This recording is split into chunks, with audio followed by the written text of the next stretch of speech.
Internacional inicia a semana de preparação para o que vai ser o jogo mais importante do ano até aqui. Qual o provável time que vai a campo contra o Flamengo na quarta-feira pelas oitavas de final da Libertadores da América? E quais são os indícios que o Inter consiga uma possível classificação para as quartas? Vamos lá, rapaziada, o primeiro papo de torcedor para torcedor aqui no YouTube. Um vídeo um pouco diferente do que eu costumo fazer, uma maneira diferente da gente conversar, da gente passar informação aqui. Eu quero iniciar falando do jogo de quarta-feira, que vai ser o jogo mais importante do Inter no ano, pelo menos até agora. Um desafio muito difícil vencer esse badalado time do Flamengo, mas não é impossível. A gente viu que o Galo acabou de vencer eles, tem o fato de que eles trouxeram muitos jogadores novos, então leva um certo tempo para essas peças se entrosarem. O Inter pode se valer disso para uma possível classificação que seria histórica pro Internacional nesse momento. Bom, então vamos falar que o provável time que vai enfrentar o Flamengo na quarta-feira não terá muitas mudanças, segundo alguns repórteres nos trouxeram hoje. O time a princípio será Rocher,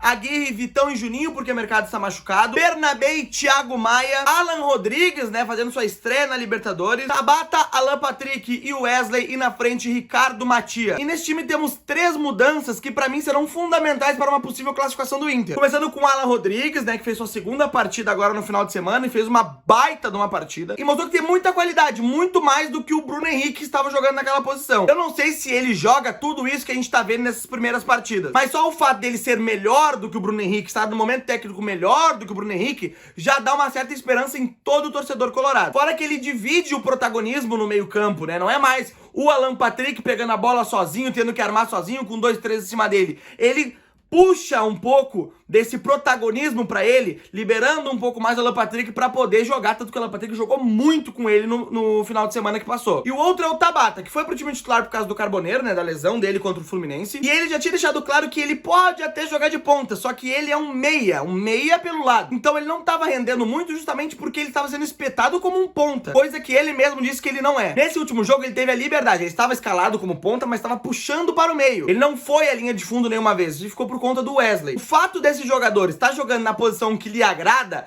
pode sim aumentar o rendimento dele. E também ele é outro que divide o protagonismo agora no meio campo com o Alan Patrick, que nos últimos jogos estava jogando totalmente sozinho. O Alan Patrick estava passando apagado porque era ele Deus contra uma galera. E agora ele tendo o Alan Rodrigues e o Tabata para dividir esse protagonismo com ele, ele pode voltar a ser o Alan Patrick que a gente conhece. E por óbvio, um centroavante que sabe fazer gol, que se escalou no final de semana. Eu disse antes do jogo na live que eu queria que ele fizesse uma partida assim inesquecível para que não existisse como o Roger escalar outro jogador a não ser ele na quarta-feira. E foi o que ele fez. 2 gols, podia ter feito o terceiro, uma baita partida do cara. E com um centroavante que sabe fazer gol, um meio campo melhor organizado, sem dar todo o peso de carregar o piano pra um cara só, eu acredito que o Inter começa aí a montar um time que pode fazer e surpreender o Brasil nesse jogo contra o Flamengo, porque, né, o Brasil inteiro acredita que o Flamengo já está classificado. Outro ponto positivo é o Wesley, que voltou para sua posição de origem na ponta esquerda, né, onde ele tinha dado uma assistência contra o Corinthians. Ano passado ele jogou muito bem por aquele lado ali, estava sendo deslocado para o lado direito,